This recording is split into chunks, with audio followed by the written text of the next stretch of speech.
around. It's going to be DiNK attacking first with low-tier warriors on defense. Let's see if low-tier warriors can put up a fight here.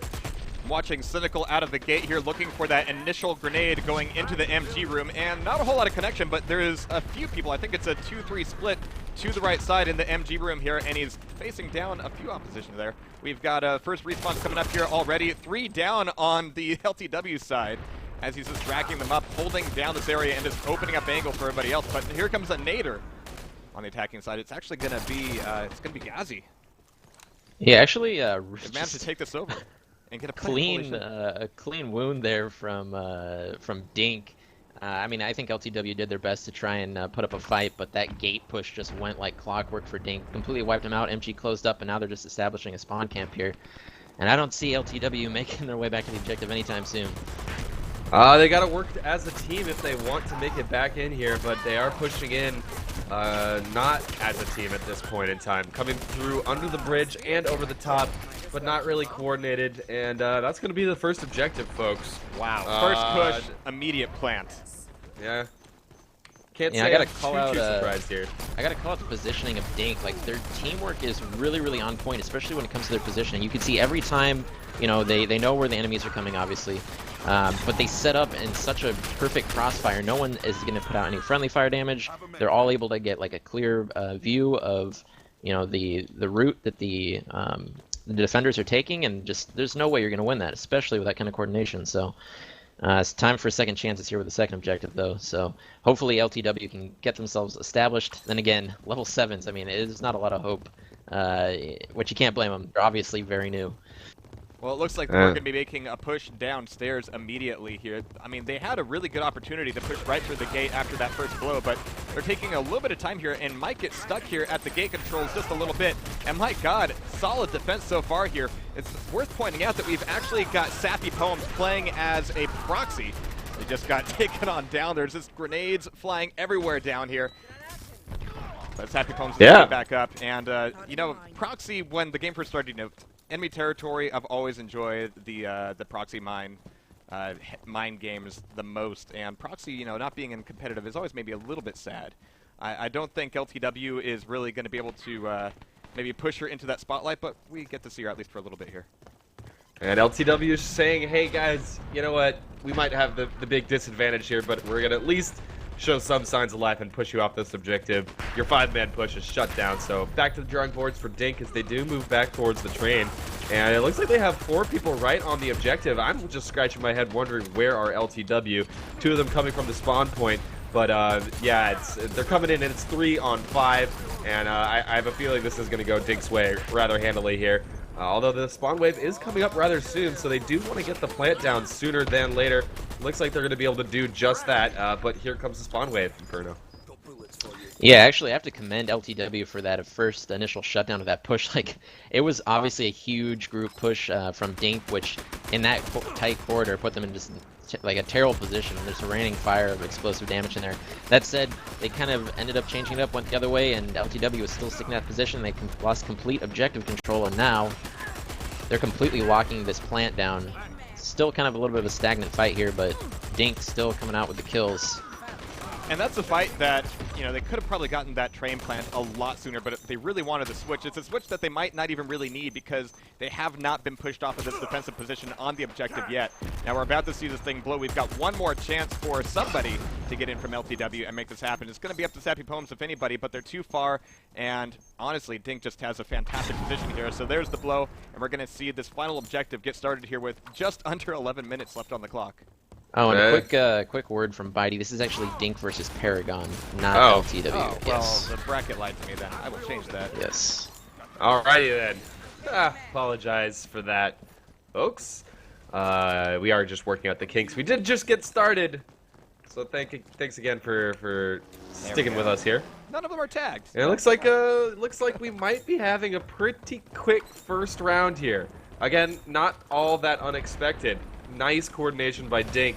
You see, as some of their members fall, there's always a medic close behind, and it's working out pretty well for the attacking team right now. We might have a quick one, which is not necessarily a bad thing. We can move on and check out what else is going on in the cup in a little bit here. But DiNK is moving up towards the MG side. It's a 3-man push, And there's distractions coming from the front-hand side as well. So DiNK, are they able to get the 1 kill? Yes, they get it, but no, they don't get the second. And the soldier is back up and running on the objective. So DiNK trying to collapse from 2 angles at once. They aren't quite getting the kills yet, but it looks like they are going to be able to edge this out. Spawn wave is coming soon for the defending team, but probably not soon enough. This is likely going to be a first objective. Yeah, it's going to be that fragger getting that. We actually saw Pixel Popper running it most of the way. We had some fragger on Fletcher action there for a little bit. But there's the first delivery, and it looks like DiNK is still all over this objective, finally getting pushed off, but still done a lot of damage, still allowed this line to move up quite a bit. I wouldn't be surprised if, yeah, the objective is already at the doorstep, and we've actually got a Fletcher and Aura still alive on point. Pixel Popper just trying to stay outside just for now. The cavalry arrived just a second too late after the combo went down, but I mean, God and Ghost doing a really excellent job of completely locking down the objective once they got the clear, that fragger combo. And I think they just need to get a regroup here. Pixel Popper actually catching the long spawn, so they can be down 1 player. That said, you know, I think if they get a good opener here and they maybe get a couple kills, oh, we're seeing a big flank here coming from Ghost and God, but they get spotted immediately by Shadows, and I think they're unaware that Shadows even noticed them, and they're going to get caught between an explosive sandwich. Doesn't stop God from getting a double and goes pick up another. That's that fight went in the exact opposite direction that I would have expected it to. Alright, but here we go. Popper once again, and this should be a delivery for the final objective there. And what a time they said. This could be a very difficult first round there. It's the kind of thing where, you know, what looks like a bad position just gets completely turned around by a really well-placed nade there from God. Gets the double kill of the guys. You know, I mean, obviously, Sappy saw them flanking. He was going to, you know, counter flank, and God just had that nade primed when they were trying to close in on. Got 2, Popper got the other, and at the end of the day, you know, all of Paragon was dead, and they finished the map, so... Really solid play by DiNK, which you kind of have to expect, you know. Obviously, they're the much more experienced team when it comes to just playing the game in general, so big advantage there.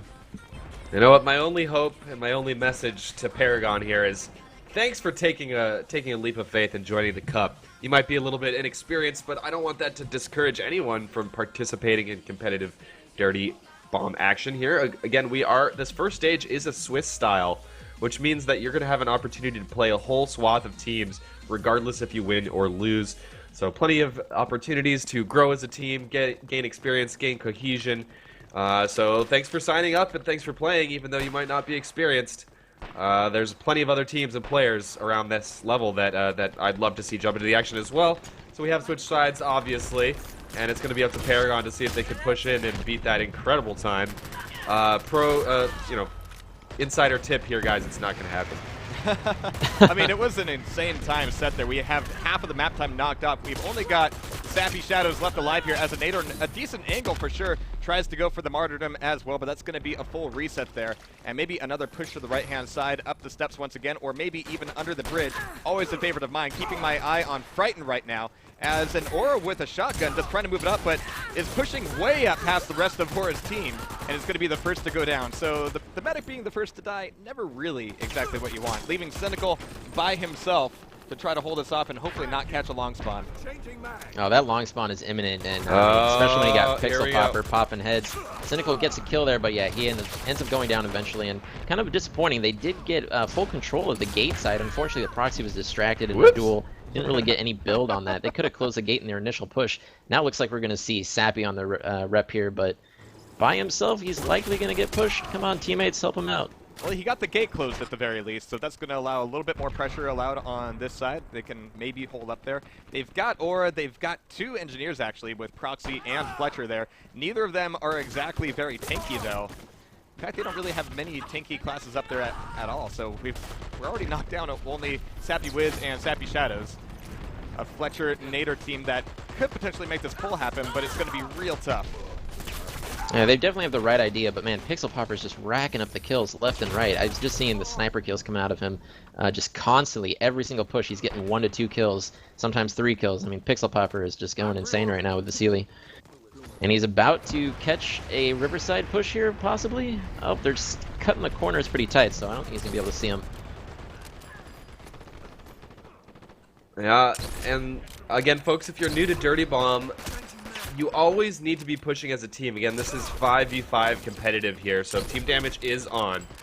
But one thing you'll hear us talking about a lot through the course of this cup and through the course of pretty much any cast is watching the spawn timers. If you see at the top end of your screen, there's a little countdown clock. If you're new to Dirty Bomb, that thing is so important. You want to always be looking at your spawn timers to judge when you should push and when you should be reserved. And look at this, what we'll also call long spawn, which means you got killed and you have to wait a very, very long time and to respawn. It looks like the entirety of Paragon caught on a long spawn here. You know, the silver lining is that they'll spawn together, so they might have a chance to push in coordinated like. Let's see if they can do it here. And during this wave, I'm going to keep my eye on Pixel Popper, going to see if he can pop any pixels. Oh, pop God. Any heads. And there's one already. Oh. There's two for the price of one. And that's going to be a knockoff and a gibbed as well. No chance for the revive. And we immediately see a good portion of the PRG team shut down. So they've only got 3 minutes left to complete the entire map. We're going to have to see if they can complete the first objective. Yeah, just seeing the replay of those 2 sniper kills, just probably one of the most like common collected sniper shots I've ever seen. It's just like taking his time, finally gets there, and the head goes boom. But I mean, I gotta say, even though Paragon are new, like I said, they're only level 7, like level 7, 8, 10. Right. They've definitely only been playing for maybe a week or so, and I gotta say already, like at least they seem to be working together as a team in their pushes. Like on these offensive pushes, you don't see them just scattering into the wind. They are definitely trying to push together. That said, the experience of just playing the game in general and working together as a team overall seems to be in the favor of DiNK by quite a large margin. But you know, as more of these events progress and Paragon gets more time into the game, I think, you know, they definitely we could see some vast improvements of them in the next Proving Grounds. And I am excited to check out this Proving Grounds tournament. I don't know if you all remember the last time we all casted together, myself and Jahar and Bitey.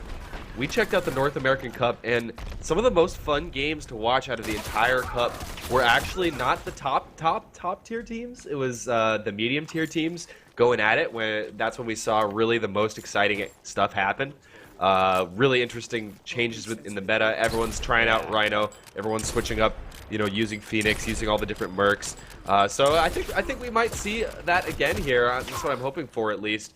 And you know, Paragon might have other teams in this cup that they have a chance against, right? Just because they're facing off against DiNK now doesn't mean that they might face off against someone of a less experience a little bit later on. Yeah, there's totally other teams in the same exact situation as Paragon, so they're going to get the opportunity to, you know, play against players who are just as new as they are, and I'm sure they'll have a good time. Probably less of a struggle than what they're experiencing now, but, you know, you got to start somewhere, and you might as well throw yourself right into the fire. At least you're not playing against any of the invite tier teams, so, you know, you're sparing yourself that pain. And I do want to call out that the defensive merc selections coming out of DiNK here are, I want to say, very vanilla. They're very confident as well, just able to say, all right, we're going to be able to at-frag you. We've got nothing really all that special. We've got a Skyhammer to make sure that our ammo stays full. We've got Dagger, and we've got 2 medics to keep us going. So they're just thinking that they're going to draw a line in the sand and just use bullets to keep everybody at bay. But we have a bomb down. We're going to have to see if we can get very far, though. We've got most of the attacking team alive here, but we're going to see that very quick, or rather slow defuse here, and they've got plenty of time to make that happen. That's a good call, Jahar. Looking at the merc lineup for DiNK, it's like, what is this, like 6 months ago? Exactly, yeah. Nothing very fancy. Gonna jump out on a limb, say something a little bit controversial. I'm gonna say NA meta, most exciting meta. I mean, if you looked at the last series of cups that we had, the European Cup was a very much the same thing we're used to seeing, with a little bit of mix-up of sparks here and there. But with the NA Cup, we saw Fletchers galore. We saw Rhinos almost every single game. So NA meta is going to be cool to watch, and I'm looking forward to checking it out. And that will be the first map done and over with. So unfortunately for Paragon, down and out early on in the Cup. Maybe a little bit demoralizing, but hopefully they keep their heads up high and move on to the next one in just a little bit. Guys, it's best of 1, I'm assuming. Yeah, so this is just a... I'm not sure why the servers are drawing constantly, but obviously it is not a draw. We know better.